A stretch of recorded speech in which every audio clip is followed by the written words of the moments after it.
sol nunca vai parar de brilhar como o meu coração. Eu sei que o mundo não vai parar de girar como o meu coração.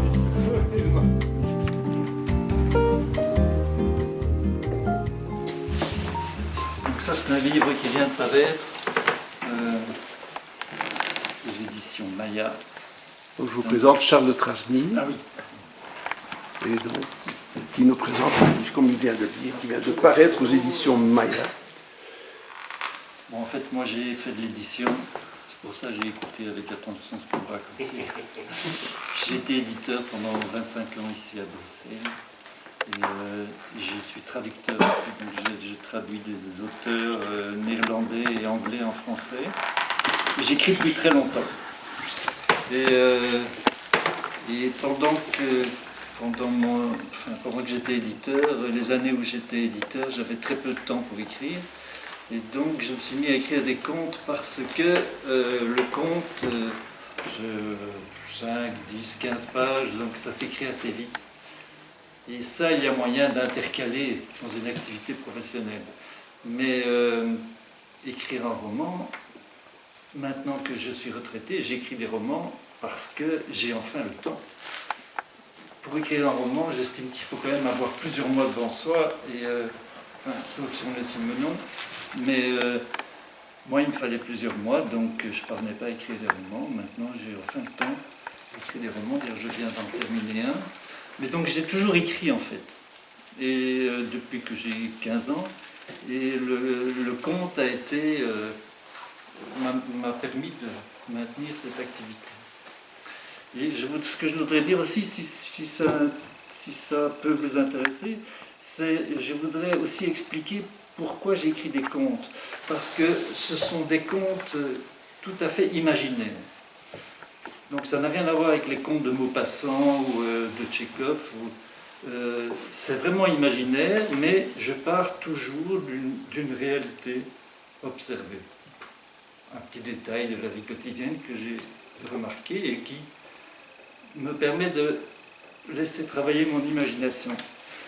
Et en fait, je pense que le conte est un genre qui est un peu tombé en désuétude, hélas, parce que moi j'y crois beaucoup, et j'y crois d'autant plus que je pense qu'il a une véritable fonction dans notre société.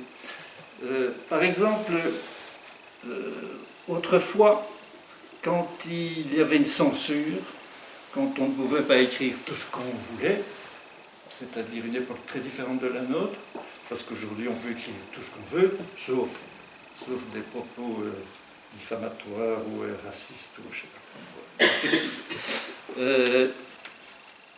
Quand il y avait la censure, le conte est un moyen de la contourner.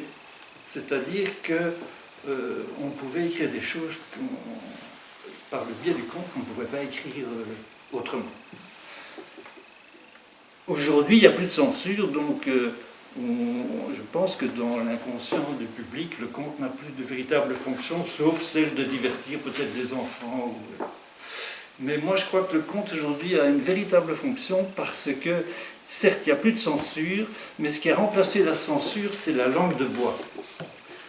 Et donc, la langue de bois est telle, et elle est tellement répandue que les mots perdent leur sens, et le conte est un moyen justement de contourner cette langue de bois et de dire des choses qu'on ne peut pas dire par d'autres moyens.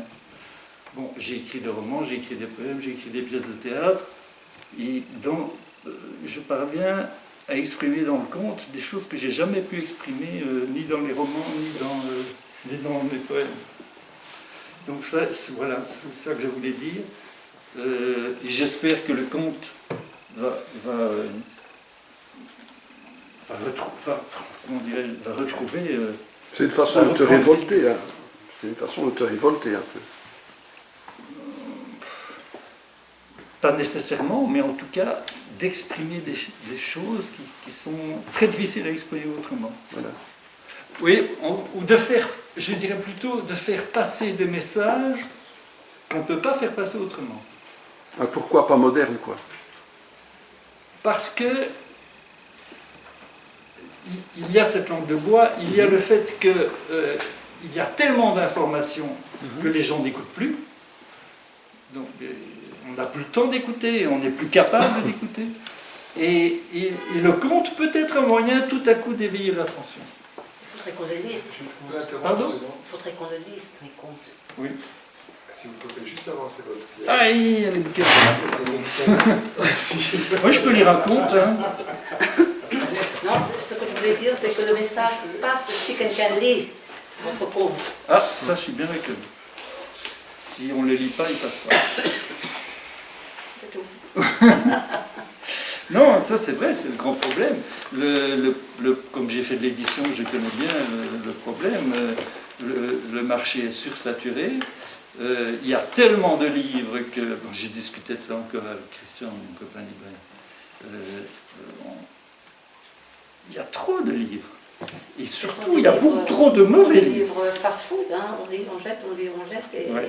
si ça n'approche pas, on ne reste pas. Hein. Exact. C'est comme ça. Exact.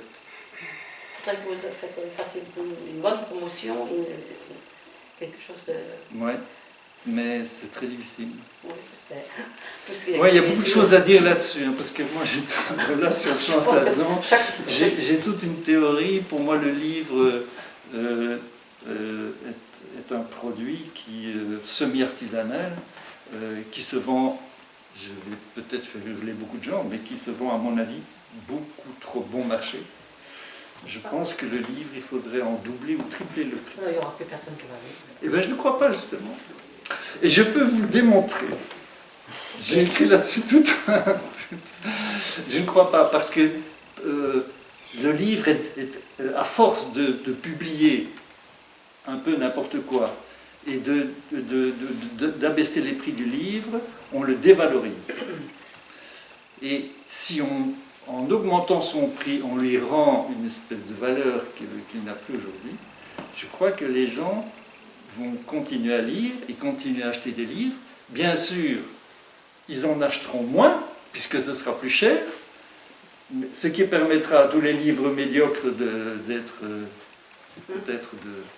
disparaître petit à À condition petit. que ce ne soit pas ceux-là qu'on achète. Il n'y a pas une relation directe entre la qualité Non, mais je prends un du livre exemple. et son prix. Oui. Prenons un exemple d'un auteur à succès.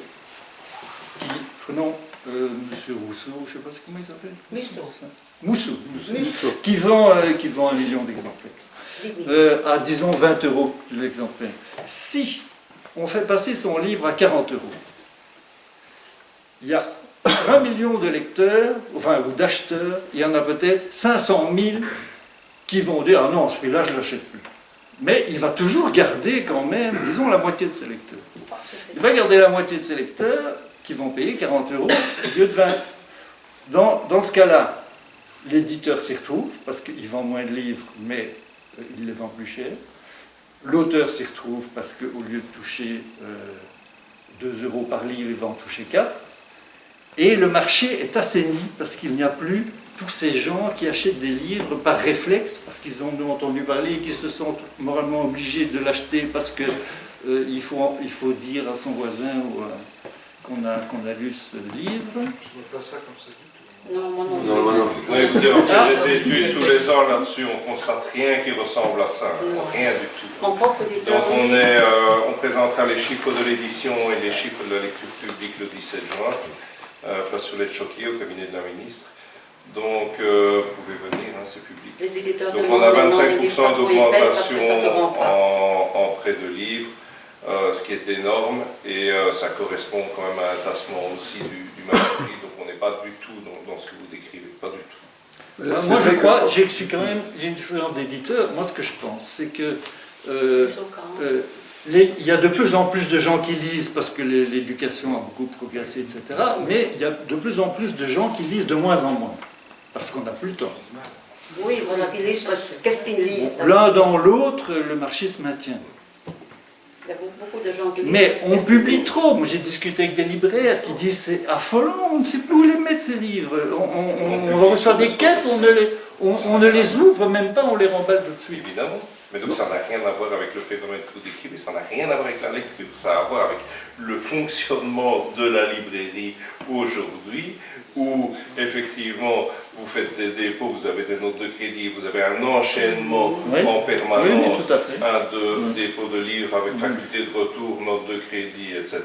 Et comme le libraire a besoin de cash, évidemment, il va être très attentif à renvoyer les bouquins. Donc les bouquins restent de moins en moins longtemps sur les tables, comme ils restent de moins en moins longtemps sur les tables, les éditeurs sortent plus pour eux-mêmes facturer. Et donc finalement, le seul qui vit bien là-dedans, parce que moi c'est quand même quelque chose qui me fait rigoler dans l'écosystème du livre, tout le monde dit du mal de tout le monde.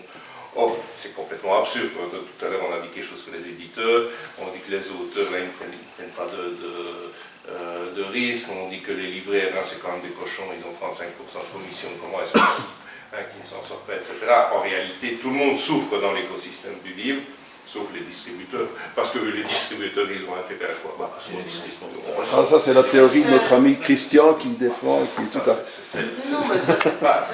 Non, mais bon, je reviens un petit peu. Donc on n'est pas sur la... N'empêche que s'il y avait moins de livres, le livre serait valorisé, revalorisé. Au 19e siècle, on disait déjà, il y a trop de livres. Balzac disait... C'est vrai que, bon, quand nous étions jeunes, dans les années 60, un livre de chez Gallimard, collection blanche, c'était quand même déjà 180 francs belges à l'époque. C'était pas donné quand même. Monsieur prenait il y a 2 minutes l'exemple du livre de Guillaume Musso. Alors, je ne veux pas me mettre à défendre Guillaume Musso envers et contre tout. J'en ai lu. Je sais très bien pour un trajet en train pas trop long parce que c'est vite fini. Mais j'ai assisté il y a 4 ou 5 ans à une conférence dans laquelle le monsieur qui était à la librairie Epitix s'en est vraiment pris aux gens qui lisent de Guillaume Musso et autre chose en disant aussi il faut mettre les livres plus chers, on n'éditera plus ça et on apprendra aux gens à lire. J'ai trouvé que c'était extrêmement méprisant. Les gens lisent ce qu'ils ont envie et plus il y a de livres différents et plus il y a des gens qui sont contents de lire des choses différentes. Je ne vois pas de quel droit on considère... Si on double le prix de Musso, il aura toujours ses aficionados. Ça ne changera absolument rien au goût des gens, ce genre de choses. Si les gens ont un goût de chiotte, ils auront dépensé leur argent dans un goût de chiotte, c'est tout. Ça ne changera rien, c'est ce qui se passe maintenant. Ce que je pense, c'est qu'il faudrait en fait que le marché soit divisé en 2 segments. Qu'il y ait un segment pour tous les gens qui ont des revenus modestes, tous les étudiants, etc., qui ne peuvent pas effectivement payer 40 € ou 50 € pour un livre.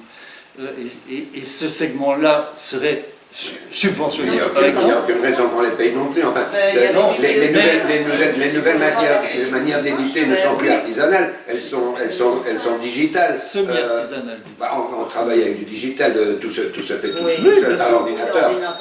Et donc voilà, il n'y a plus que les couvertures qu'il faut collectionner, c'est tout. Tout le reste se fait tout seul. Oui, mais n'empêche que le fait qu'il y ait trop de livres dévalorise le livre en général. Moi je crois pas, et beaucoup de gens... Non, parce que voilà, c'est ce que justement, je pense que c'est le contraire. C'est incroyable qu'il y ait trop de livres dans un monde où on dit que les gens ne sont plus cultivés, qu'ils ne lisent pas et qu'ils ne s'intéressent à rien, alors qu'il y a tant de livres, ça nous donne tant de choix, et comme ça on n'est pas obligé d'acheter de Musso absolument ou un autre, parce qu'il y a du choix. On peut aller un peu chercher ce qu'on veut, on peut acheter des inconnus, on peut acheter des gens qui ne sont pas sur le marché. Et tout le monde le fait maintenant. Tout le monde va acheter des gens qui ne sont pas non plus sur le marché. Les libraires ne s'en sortent pas. Les libraires ne s'en sortent pas. De toute façon, la réalité est que, test fait, je ne citerai pas la personne, je travaille en bibliothèque, le jour où on a mis un auteur belge et le livre de Musso au même moment sur le présentoir nouveauté, et que 3 mois plus tard, j'ai été faire un check dans la base de données pour voir combien de fois c'était sorti, je ne raconte pas que Musso est sorti 4 fois plus que l'auteur belge. Donc, les gens, si tu mets à 40, 50, 60 €, chez nous, tu viens, tu payes 9,50 €, c'est le prix le plus cher de ce que la bibliothèque fait comme formule, et pour 9,50 €, tu repars avec ton caddie de supermarché chaque semaine si tu veux, rempli de livres. Hein. Super. On va t'écouter. C'est comme ça. On écoute Enfin, je vois que ça suscite beaucoup de réactions, donc en fait, je crois que j'ai abordé un bon sujet. Oui, on t'écoute. Je vais vous lire alors La baguette bleue. Si vous avez le courage, ça fait 5 pages. Voilà. Ça vous va ? Ça va. Tous ceux qui connaissent Auguste de la Houppe de Glicol, et ils sont nombreux, savent que ce jeune homme de 29 ans est très fier de ses origines. Son arrière-arrière-grand-père, un confident du roi Siméon VI de Rouletabille, fut anobli par ce souverain en l'an 1882. Noblesse récente, certes, mais noblesse méritée, car Othon de la Houppe sut faire profiter Siméon de ses compétences et de sa sagesse. Il s'ensuivit que la Rouletabille devint un exemple de monarchie parlementaire et démocratique. De nos jours, quand Auguste se présente dans une réception ou un rassemblement quelconque, les gens s'inclinent avec respect. Or, pas plus tard que la semaine dernière, Auguste fut griffé par un chat qui s'était introduit dans sa maison et refusait d'en sortir. Les griffes labourèrent son avant-bras et le sang jaillit en petites gouttes nerveuses. Mais, ô surprise, ce sang était bleu. Un bleu nuit, lustré avec une odeur de pain frais. « Que m'arrive-t-il » s'exclama Auguste. « Quel est ce sortilège ?» Il ne put s'empêcher de laper sa blessure. Délicieux. Son sang n'avait pas seulement changé de couleur, il avait aussi changé de goût. On aurait pu le répandre sur des pâtisseries pour en rehausser l'attrait. Au fond, c'est normal, pourquoi je m'étonne, songea Auguste. Au bout de 4 générations de noblesse, mon sang est devenu bleu, comme il arrive dans toutes les vieilles familles. Il avait tout de même un doute. Ne devrait-il pas téléphoner à son ami Boris de Quatre-Pattes pour en avoir le cœur net? Car sa famille à lui était beaucoup plus ancienne. Auguste se mit à la recherche de son portable. Où l'avait-il déposé? Dans sa chambre? Dans la salle de bain? Il monta l'escalier, s'avança dans le couloir. Mais, que se passait-il? Un malaise? Une nausée? Il avait l'impression qu'on l'enfermait dans un sac. Pas assez d'air. Une sorte de chape sur lui.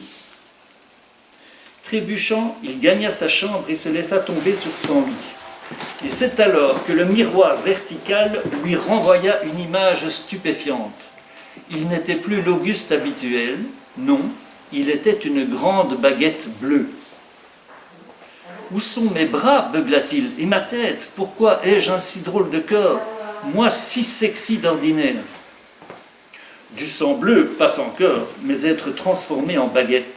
Il avait perdu tout son charme. Son sourire, son regard, ses mains élégantes, ses cheveux rebelles, son nez viril, ses forcettes craquantes. Il se redressa et se contempla dans le miroir en examinant tous les détails qui pouvaient lui rappeler l'apparence d'Auguste de la Houppe de Glicol. Hélas, il n'en trouva aucun. Sa croûte bleue était dénuée d'aspérité. Plus de forme, plus d'ossature. Seule une vague trace à l'endroit de la bouche et des yeux. Être lisse à ce point-là, quelle tristesse. Et son téléphone, il était sur la table de nuit, fort heureusement, mais il n'avait plus de mains pour le saisir, plus de doigts pour composer des numéros. Comment pourrait-il appeler son médecin? Ce bon Labave n'est pas une lumière, mais il connaît de grands spécialistes. Le seul problème, c'est qu'il s'agit sans doute d'une maladie orpheline. Pas de traitement. Je vais devenir un cas d'école, une bête de cirque. Enfin, un pain de cirque. À cette pensée, il fut pris d'un méchant chagrin, comme si son cerveau était plongé dans un smog adipeux et toxique.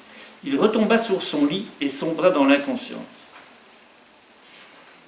Le soir, Boris de Quatre-Pattes, inquiet d'être sans nouvelles, il se téléphonait tous les matins, vint sonner à sa porte.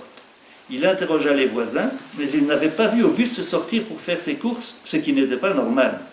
Ils appelèrent un serrurier, la porte fut ouverte et on découvrit la baguette bleue dans la chambre du propriétaire. « Qu'est-ce que cette chose fait ici ?»« Une chose qui respire, dit le voisin, et qui sent drôlement bon, ajouta la voisine. Elle s'approcha d'Auguste et passa la main sur sa croûte. Très appétissant. Et cette odeur inégalable, bien faite pour élargir les estomacs les plus serrés, si délicieuse qu'elle eut envie de mordre le bout de la baguette, mais elle se retint. Car la gourmandise est un vilain défaut, comme on lui avait seriné dans son enfance. Et de plus, il y avait des témoins. Auguste fut transporté à l'hôpital où on le plaça en observation. On fit venir un grand médecin qui réclama une IRM et prononça de doctes phrases, lesquelles avaient surtout pour but de cacher son embarras. En vérité, personne ne pouvait dire avec certitude que cette baguette était bien Auguste de la Houppe de Glicol, le descendant direct du fameux Othon. Là lui-même, Auguste émergea de son état semi-comateux. Il se trouvait dans une chambre tristement meublée qu'éclairait la faible lumière d'une veilleuse. Une dame tout de blanc vêtue était assise à côté de son lit, dont les 60 ans, bien enrobée. Il était sur le point de lui adresser la parole quand elle se leva et se pencha sur son corps bleu. « Comme il sent bon, murmura-t-elle. J'ai mangé un immense plat de spaghettis et ce drôle de patient me donne faim de nouveau. » Elle s'avança la main vers Auguste, bleu de peur, et arracha un morceau de sa chair fraîche qu'elle mit aussitôt en bouche. Le sang bleu coula de la blessure et le pauvre vicomte de la Houppe poussa un cri intérieur qui aurait terrorisé tous les occupants de l'hôpital s'ils avaient pu l'entendre. Mais Auguste n'avait plus de corde vocale, il en était réduit à souffrir silencieusement sans pouvoir se soulager par des vociférations. Déjà une tache bleue s'étalait sur le drap, et l'infirmière arborait un intolérable sourire gourmand. Son estomac, charmé par la saveur de cette baguette merveilleuse, réclamait une bouchée supplémentaire. Quelle horreur allait encore commettre cette grosse femme insensible? Au moment où elle s'apprêtait à récidiver, une de ses collègues, une petite rousse aux traits fins, surgit dans la chambre. « Que fais-tu » demanda-t-elle. « Tu me promets de ne rien dire ?»« Oui, peut-être. Je mange, Fanchon, je déguste. »« Tu manges quoi ?»« Viens, c'est délicieux et c'est gratuit. » Fanchon s'approcha du lit. Auguste tremblait de douleur et d'effroi, mais les deux infirmières n'en avaient cure. Enivrée par l'odeur de ce patient hors norme, elles ne pensaient plus qu'à goûter de sa chair moelleuse. Elles en oubliaient leur conscience professionnelle, et le médecin de garde qui déambulait dans le couloir. Un deuxième bout de baguette fut arraché et avalé en moins d'une minute sous le regard impuissant du vicomte amputé de ce qui était son pied gauche un jour plus tôt. Qu'on imagine son supplice. Qu'avait-il fait à quiconque pour mériter d'être dépecé par deux goulus? Les draps étaient déjà imprégnés de sang bleu de la victime et la chambre exhalait des effluves de boulangerie. Ceux-ci ne tardèrent pas à se répandre dans tout l'hôpital, exerçant un tel attrait sur les membres du personnel que plusieurs d'entre eux interrompirent leur tâche pour prendre la direction de la chambre d'Auguste. Il y eut bientôt une trentaine de personnes au chevet de la baguette bleue, et chacune voulait une part de cette étrange friandise. Les lèvres de ces gloutons n'étaient plus rouges, mais bleu foncé. Même le très sérieux docteur Picure dévorait un grand morceau du vicomte de la Houppe de Glicol. Ah, si tous les patients étaient comme ça! Tu rêves! Pour une fois que la direction nous régale, oui, on fait un rude métier, vous ne trouvez pas? Partout les démons de l'enfer criaient Auguste, mais aucun son ne s'échappait de sa bouche atrophiée. Il me bouffe, je vais finir mes jours dans des estomacs nauséabonds, moi, le descendant d'Othon, le bienfaiteur de la Rouletabille, et ils me font mal. Il ne lui restait que 2 litres de sang. D'un instant à l'autre, il pouvait s'arrêter de penser. Les battements de son cœur ralentissaient. Il ne voyait plus que des ombres s'agiter autour du lit. Il entrait dans un monde bleu où ses cris de douleur se perdaient comme des grains de sable au fond de l'océan. Toute la nuit, des mains avides le tourmentèrent, réduisant sa masse à un rythme impitoyable. Et à l'aube, il n'était plus qu'une espèce de larve déchiquetée. Et ceux qui avaient mangé de sa chair commençaient à se demander si ce sang bleu ne contenait pas un poison lent qui finirait par leur ôter la vie. Certains toussaient, d'autres avaient d'affreuses démangeaisons. Ils quittèrent l'un après l'autre la chambre et les murs entre lesquels ils avaient assouvi leurs bas instincts. Ils se traînaient dans les couloirs, secoués par les hoquets et les éructations. Livrés à eux-mêmes, 6 patients moururent après avoir vainement actionné leur sonnette. 5 durent être emmenés aux urgences. 4 alertèrent leur famille. 3 eurent des crises d'asthme. 2 s'enrouèrent. Un bébé fit un pipi de 12 litres. Auguste était déjà loin. Il flottait dans une mer bleue, chaude, caressante, au parfum d'asphodèle. Auguste de la Houppe de Glicol allait rejoindre son père Octave, son grand-père Titus, son arrière-grand-père Domitien, son arrière-arrière-grand-père Othon, et rien ne pouvait égaler sa béatitude. Voilà.